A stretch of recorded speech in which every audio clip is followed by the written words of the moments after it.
So when I first moved back home after graduating, I thought my parents would be proud of me. I had spent years working hard in college, juggling part-time jobs and sleepless nights to earn my degree.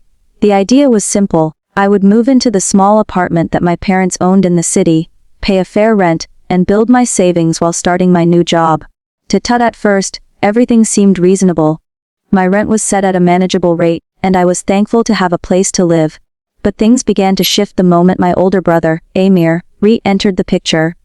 He was the golden child of the family, the one who could do no wrong, despite being in his 30s, unemployed most of the time, and constantly asking for financial help. My parents still treated him like a prince. One evening at dinner, my mother casually announced, "We've decided Amir will also be staying in the apartment." I froze. What do you mean, staying? I asked. Well, it's big enough for two. My father chimed in, not looking at me. And it's only fair. Family should share. At first, I tried to see the good in it. Maybe splitting the rent would make things easier. But within a week, I discovered the truth. Amir wasn't paying anything. He sprawled across the living room like it was his kingdom, left dirty dishes everywhere, and even used up my groceries without a hint of guilt. When I confronted my parents, expecting them to back me up, they stunned me with their response. Why are you making such a fuss? My mother snapped, "He's your brother. You should support him." Exactly. My father added firmly. "In fact, since you're the one with a stable job, you'll cover the full rent for both of you." I couldn't believe my ears. Not only was I paying rent, but now I was covering the cost while my brother lived completely free. When I protested, Amir smirked and said, "Relax. It's not like you can't afford it." That smirk burned into me. It wasn't just about money. It was about being treated as if my hard work meant nothing while his laziness was rewarded. Every time I handed over the rent check, it felt like I was being punished for being responsible. The unfairness dug deep into me. At night, lying awake in the apartment that was supposed to be my safe space, I began to think of ways to fight back. If my family was determined to treat me like a walking ATM for my brother, maybe it was time I showed them that I wasn't the pushover they thought I was. This wasn't just about rent anymore. It was about respect. And I was determined to take it back. Living with Amir was like living with a parasite I couldn't shake off. Every day, he managed to drain more of my patience, my wallet, and my sanity. At first, it was small things, like leaving his laundry piled up in the hallway or blasting the TV late at night when I had to get up early for work. But soon, his entitlement grew bolder. He began inviting his friends over, filling the apartment with cigarette smoke, laughter, and chaos. Some nights, I would come home exhausted only to find strangers lounging on the couch I had paid for, eating the food I had bought, while Amir played host as if he owned the place. One Friday evening, I returned from a long week at work to find the apartment in complete disarray. Empty pizza boxes littered the kitchen, beer bottles covered the coffee table, and my bedroom door, usually locked, had been forced open. My personal things were tossed around, and my expensive cologne was half empty. Furious, I stormed into the living room where Amir and two of his friends were laughing over a video game. What the hell, Amir? I shouted. Did you go through my room? He shrugged, not even looking ashamed. Relax, we just borrowed a little. You're so uptight. Borrowed, I snapped. You broke into my room. One of his friends chuckled. Man, your brother is intense. That was it. My blood boiled as I grabbed Amir's arm. This ends now. Either you start paying your share, or you get out. Instead of fighting back, he smirked, just like he had when my parents first declared I'd be covering the rent. That smirk, that arrogant twist of his lips, infuriated me more than anything else. You don't make the rules here, he said calmly. Mom and Dad do. And guess what? They already told me I don't have to pay a dime. If anything, they think you should be grateful for family. My fists clenched. For a split second, I wanted to hit him. But I knew that's what he wanted, me to explode, so he could run to our parents and play the victim. Instead, I stormed into my room, slammed the door shut, and sat on my bed trembling with rage. That night, I called my parents, hoping they'd finally listen. Dad, this isn't fair, I said, my voice shaking. I'm paying everything while Amir freeloads. He's destroying the apartment, and I can't live like this anymore. There was a long pause before my father finally spoke. You're being selfish, he said flatly. Family is family. If you can't handle that, maybe you don't deserve to live in the apartment at all. Xiaozhou, his words cut deep. I hung up without replying, my chest tight with anger and betrayal. For the first time in my life, I realized my parents would always choose Amir over me, no matter how irresponsible he was. Teda, lying in the dark, I whispered to myself, this ends here. Teda, if they wanted me to play the villain, I would. Teda, and soon they'd regret ever underestimating me. I had to be smart. Anger was hot and sudden, but revenge needed patience, precision, and paperwork. If I wanted my family to finally see Amir for what he was, I couldn't rely on shouting matches or dramatic confrontations. I needed proof. An undeniable record that showed the cost of his freeloading, laid out so plainly that even my parents couldn't blink it away. Teda, the first thing I did was document everything. I started a folder on my laptop titled, Apartment Costs, Amir, and populated it with receipts, photos, and dated notes. There were pictures of the pizza boxes and beer bottles from that Friday, a photo of my kalong with the cap off, screenshots of the texts where he promised to pay next week, and never did, and a video of him opening my locked bedroom door. I labeled each file with dates and short captions. When you want to convince someone, clarity matters. Tada, next came the ledger. I created a spreadsheet that tracked monthly rent, utilities, groceries, and repairs. I calculated what my fair share should have been, then the amount I'd actually paid. I added a separate column that showed the extra cost inflicted by Amir's behavior. Broken light fixtures, extra cleaning, cigarette burns on the couch. The numbers added up faster than I expected. Within 2 months, the spreadsheet showed thousands of dollars of added expense, and each entry had a receipt or photo to back it up.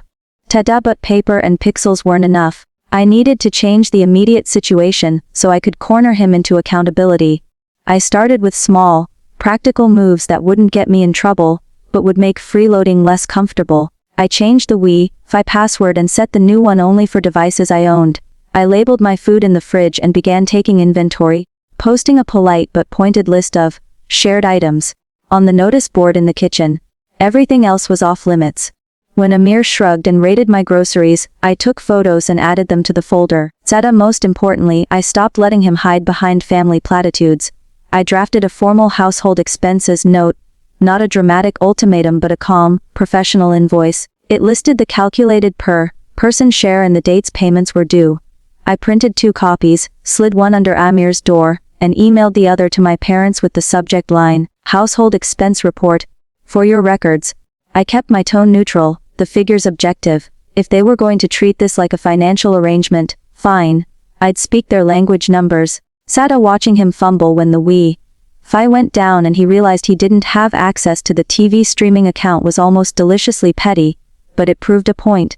When he asked me to just give it back, I answered calmly, pay the invoice, and it's yours. The look on his face, when he had to swipe his phone to send his first payment, was priceless. Equal parts confusion and anger. Zada, that first payment didn't settle the debt, but it changed the dynamic. He could not continue to act as if nothing had happened once a paper trail existed and the first receipts were paid. More importantly, my parents had the email. It was no longer my word against his, it was a dated, professional record sitting in their inbox. Tada, this was only the beginning. The ledger and the Wi-Fi were tactical. The next steps would be about pressure points, social embarrassment, legal clarity, and making sure my parents finally read the numbers they'd been conveniently ignoring. For now though, I let the small victory sink in. I had made the first move, and for the first time since Amir moved in, I felt like I wasn't the one being taken for granted. Once I'd taken the first step, there was no turning back. Amir thought I was bluffing, that my invoice and folders were just an empty show of responsibility. But when he realized I wasn't backing down, the cracks began to show. Zeta, the Wi-Fi lockout had already rattled him, but when he saw me start keeping receipts for every grocery trip and utility bill, he grew restless. His friends teased him for mooching, and I caught the irritation in his eyes whenever I calmly reminded him, remember, you still owe for last week's groceries. Tada, but I wanted more than a few payments here and there. I wanted to flip the entire dynamic. For years, he'd enjoyed the luxury of being the pampered son, the golden boy who never faced consequences. I was going to change that, not through yelling or physical fights, but by making his comfort zone collapse around him. Tetsa, the first escalation was strategic silence. Whenever my parents called to check on the living situation, I stopped defending myself. I simply forwarded them the updated expense sheet, complete with highlighted rows of unpaid by Amir. I didn't editorialize, didn't argue. I let the numbers speak. Soon my father grew quieter during those calls, his usual line of, "Family should support each other," replaced by uncomfortable pauses. The second escalation was visibility. I started inviting a few close friends over, people who actually respected boundaries. I made sure they saw the mess Amir left behind and, more importantly, how he reacted when confronted. Once, during a casual dinner, he reached for my labeled groceries, and one of my friends raised an eyebrow. "What? Don't you pay rent here too?" Amir went red, muttered something about family arrangements, and stormed off to his room. It was a small but satisfying victory. Someone besides me had witnessed his freeloading. But the third escalation was the one that really shook him. I began preparing a legal safety net. Quietly, I reached out to a tenants' rights group and explained the situation: the rent, the freeloading brother, and the unofficial arrangement my parents had imposed. The woman on the phone chuckled softly and said, "You'd be surprised how often this happens. Don't worry. You're in the stronger position if things go legal." She emailed me templates for formal notices, step-by-step guides on documenting property damage, and even advice on how to approach small claims court. Knowing I had legal backing gave me power I'd never felt before. I printed the documents and stored them in a neat folder under my bed. Just having them there was like holding a loaded weapon. Quiet, hidden, but ready. Amir, of course, sensed the shift even if he didn't know the details. He tried to reassert dominance the old way, with smug smirks and jabs like, "Oh, making your little lists again." But the difference was, this time I didn't rise to it. I simply smiled and said, "Yes, and copies go to mom and dad every month." That smile unsettled him. For the first time, I saw a flicker of doubt cross his face. He wasn't in control anymore. And deep down, he knew it. The tension in the apartment was unbearable, but the real storm arrived when my parents finally decided to intervene. It started with a Sunday lunch at their house. They insisted I come, and of course, Amir was already there, lounging on the couch like royalty while my mother served him tea. As soon as I sat down, I knew what was coming. My father cleared his throat and folded his hands. "We've been hearing a lot about issues between you and your brother," he said. "It's tearing this family apart. We need to resolve it." "Resolve it?" I asked, eyebrows raised. "I've been the one paying for everything while he freeloads. There's nothing complicated about it. He either pays his share or leaves." Amir leaned back with that infuriating smirk. "See, Dad? He makes it sound like I'm some criminal. It's family. Families don't nickel and dime each other." My mother quickly jumped in. "Exactly. You're both our children. Money should not come between you. Besides, Amir is going through a hard time right now. You should be helping him, not shaming him." I pulled out my folder, laid it neatly on the table, and slid the printed spreadsheet toward them. "This isn't about shaming. This is about fairness. Every dollar is documented, every bill has receipts. Look for yourself." For a moment, silence filled the room as my parents glanced at the highlighted columns. Even they couldn't deny the numbers. Nearly 4 months of rent, utilities, and groceries, almost entirely paid by me, while Amir hadn't contributed a single cent. But instead of siding with me, my father closed the folder and pushed it back. "Numbers don't matter more than family. You're the one with a job. You can handle it. Your brother needs support right now." It felt like a punch to the gut. No matter how much evidence I had, they refused to see him as anything other than their golden boy. Amir looked smug, victorious, like he'd won the battle. But then something unexpected happened. My aunt, who had been quietly sipping tea in the corner, spoke up. "With all due respect, this isn't fair. You're enabling Amir, and you're punishing the child who actually takes responsibility. If you keep doing this, you'll drive them apart for good." The room froze. My parents hated being called out, especially by family, but the truth hung heavy in the air. Amir's smirk faltered. My father snapped. "This is none of your concern." But my aunt didn't back down. "It is when I see injustice. You can't keep treating responsibility like a weakness and laziness like a virtue." Her words stuck with me more than anything else. For the first time, someone outside my immediate family acknowledged what I had been fighting for. On the ride back to the apartment, Amir kept glaring at me, furious that I hadn't even lifted a finger. Yet cracks had formed in the wall of blind loyalty my parents had built around him. They hadn't switched sides yet, but the seed of doubt was there. And I was going to water it until it grew. After that Sunday lunch, things shifted in subtle but powerful ways. My parents hadn't admitted it out loud, but my aunt's words had planted a seed. I could feel it in the way my mother hesitated before brushing off my complaints, or how my father's voice grew quieter when I sent them another expense update. They still defended Amir, but now it sounded forced, like they were repeating a script they no longer fully believed. Tete Amir, on the other hand, sensed the change immediately. He grew restless, pacing around the apartment like a caged animal. His smirk appeared less often, replaced by bursts of anger over small inconveniences. One night he snapped when I locked my groceries in a mini fridge in my room. You think you're better than me?" he shouted. No," I said calmly, "but I know I'm not worse. And I won't let you use me anymore." That calmness shook him more than any argument ever had. For years, he thrived on my frustration, feeding off my outbursts to play the victim. But now, with every calm in voice and collected response, I was dismantling his favorite weapon.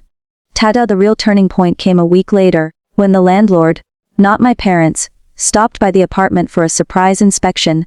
He had received noise complaints from neighbors about late-night parties. I let him in, showed him the mess Amir and his friends had left, and answered his questions honestly.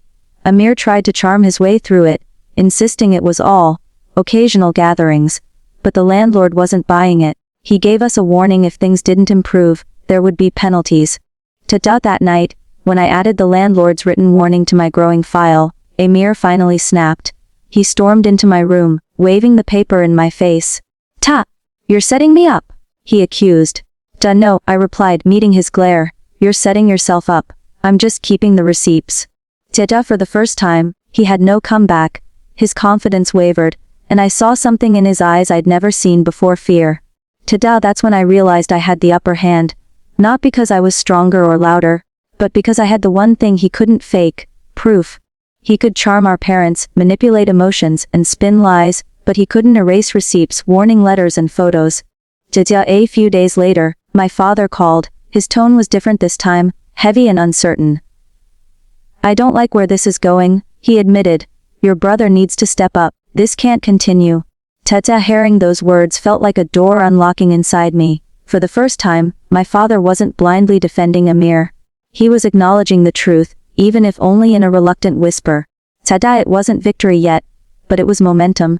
And I knew exactly how to use it. Momentum was a powerful thing. Once my father admitted, even reluctantly, that Amir had to step up, I knew the tide was turning. But I didn't want just a slight shift. I wanted the entire balance of power flip. If my parents had enabled Amir for decades, I was going to force them to see the full cost of their favoritism. I began carefully setting the stage.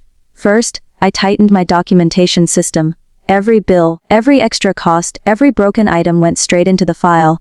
I even installed a small security camera in my room, pointed at the door. It wasn't paranoia, it was insurance. If Amir ever tried to break in again, I'd have undeniable proof. Next I reached out to the landlord. Calm, professional, polite.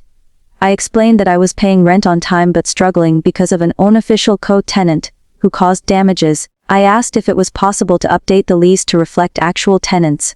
The landlord, amused but firm, said, "If he's living there, he needs to be on the lease or out." That single statement became my ace card. I printed it, filed it, and highlighted the key line. Then came the social angle. I started inviting friends and colleagues over regularly, not parties, just dinners, movie nights, study sessions. Each time, Amir would try to act like he ran the place, but it always backfired. My guests would ask simple, devastating questions. So how do you two split rent? Do you guys take turns buying groceries? Amir would stammer, make excuses, or snap angrily. And each time, I stayed calm, smiling slightly as the truth revealed itself without me lifting a finger. His reputation started cracking, even among his own circle. But the real revenge came with the invoices. I escalated from polite notes to formal payment requests. I watermarked each one with overdue and CC'd my parents. The amounts weren't exaggerated, just the actual, cold numbers. And I made sure to send them on the first of every month, like clockwork. One evening, Amir lost it completely. He cornered me in the kitchen, waving the latest invoice in my face. You're trying to ruin me," he shouted. No, I said evenly. "I'm giving you the chance to be accountable. But if you'd rather not, that's fine too. I'll let the landlord handle it." His eyes widened at that. He knew what eviction meant. Not just losing the apartment, but losing his shield of parental protection. My parents could defend him against me, but not against legal documents with their signatures attached. Tada, for the first time Amir didn't smirk. He didn't argue. He just stood there, breathing hard, realizing the walls were closing in. Jada, that night, I lay in bed smiling for the first time in months. Revenge wasn't about shouting matches or fights, it was about patience, proof, and pressure. And now with every document, every witness, every overdue invoice, my revenge was in motion. Jada, soon, Amir wouldn't just lose his rent-free ride. Jada, he'd lose the image my parents had built for him. The day of exposure came almost by accident. My parents had invited us all to a family dinner. One of those gatherings where extended relatives showed up, eager to compare children and quietly judge each other's lives. Normally I dreaded them. But this time, I saw an opportunity. Tada, the evening began as usual, my mother fussing over the dishes, my father bragging about Amir's potential, and Amir himself basking in the attention. He told our cousins stories about job interviews he had almost landed, and plans he had, the works. I sat quietly, biting my tongue, until my aunt, the same one who had defended me before, asked a simple question. Tada, so, how's the apartment situation going? Are you two managing well together? Jardan. Amir gave his usual smirk. Of course, everything's fine. We split things evenly, no problem. Tada, that was it. The lie was too big, too bold, and too public to let slide. I calmly pulled out my folder. I'd brought it intentionally, and placed it on the table. Actually, I said, flipping it open, that's not true. Here's the record of payments for the past 6 months. Every bill, every rent payment, every grocery receipt, all paid by me. Tata. The room fell silent. My relatives leaned closer, their eyes widening as they saw the highlighted rows, the overdue invoices, even the landlord's note about official tenants. I didn't exaggerate, I simply laid out the truth in black and white. Tata. My mother stammered, why would you bring this here? Ta. Because, I replied evenly. I'm tired of being painted as selfish when the reality is the exact opposite. Jose. Amir tried to laugh it off. This is ridiculous. Who keeps records like that? Ta. Responsible people. My aunt cut in sharply. And clearly, your sibling has been more responsible than you. Tada. The whispers around the table grew louder. Cousins exchanged glances, uncles raised eyebrows.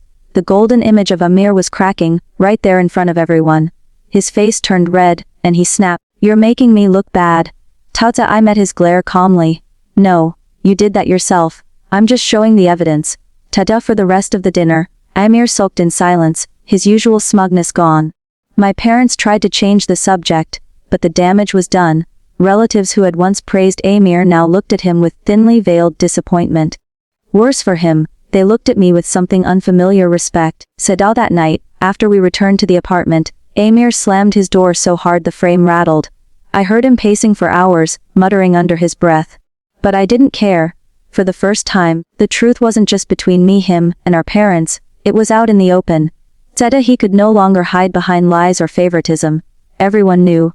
Zeta. And exposure, I realized, was the sharpest form of revenge. After that dinner, things inside the apartment unraveled quickly.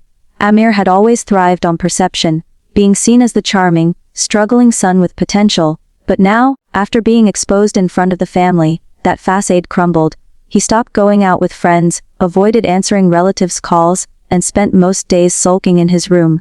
The smirk that once infuriated me was gone, replaced by a scowl that never left his face. Tada. But the collapse wasn't just emotional, it was practical. The landlord followed up on his earlier warning, this time in writing. All tenants must be listed on the lease. If Mr. Amir cannot provide proof of income and contribution, he must vacate. The letter was addressed to both of us. I pinned it on the fridge, where he couldn't ignore it. Tada. When he read it, he exploded. Ta. You did this, he shouted, crumpling the paper in his fist. Ta. No, I said calmly, sipping my tea. You did this by refusing to contribute. Tada. He stomped into his room and slammed the door, but I knew he was running out of options. For the first time, the consequences weren't coming from me or even my parents. They were coming from someone who didn't care about family politics. A legal contract didn't bend for golden boys. Tada. Meanwhile, the cracks spread to my parents. My father called late one night, his voice strained. Ta. Why did you embarrass your brother at dinner? I didn't embarrass him. I replied evenly. I presented the truth. If the truth embarrasses him, that's his problem. Tada. There was silence on the line, then a sigh. We can't protect him forever, he admitted. But he's still your brother. Da. I know, I said quietly. and brothers don't exploit each other. Tiezao, that conversation felt like the final nail in the coffin of their blind favoritism. For the first time my father didn't defend Amir outright. He sounded tired, almost resigned. 10 days later the real collapse came. Amir missed another fake job interview, one I later discovered never even existed. Our parents stopped covering for him, too embarrassed after the dinner fiasco. When he asked them for money to tide him over, my mother hesitated, then said, "You need to stand on your own feet." Jiaozha, the look on his face when he heard those words. I'll never forget it. It was like the ground beneath him had disappeared. Tada, by the end of that week, he packed a few bags and left the apartment without a word. No dramatic confrontation, no final smirk, just silence. He moved in with a friend who, from what I later heard, quickly grew tired of his freeloading as well. Tada, for the first time in months, I walked through the apartment and felt peace. No dirty dishes piled in the sink, no strangers on my couch, no stolen groceries, just quiet. Today it wasn't victory I tasted, it was freedom. Today Amir's collapse wasn't just his downfall. Today it was my liberation. The day after Amir left, I woke up to silence. No blaring TV, no half-eaten food on the counter, no strangers in the living room. For the first time since moving into the apartment, I could actually breathe. The weight of resentment that had pressed on my chest for months was gone, replaced by something lighter, relief. Tada, but with that relief came reflection. I had gotten what I wanted. Amir was out. The truth had come to light, and my parents could no longer deny what had been happening. Still, part of me couldn't shake the sadness of how it all unfolded. This wasn't just about rent or groceries. It was about years of favoritism, years of being overlooked because I was the responsible one. Tada, my parents called a few days later.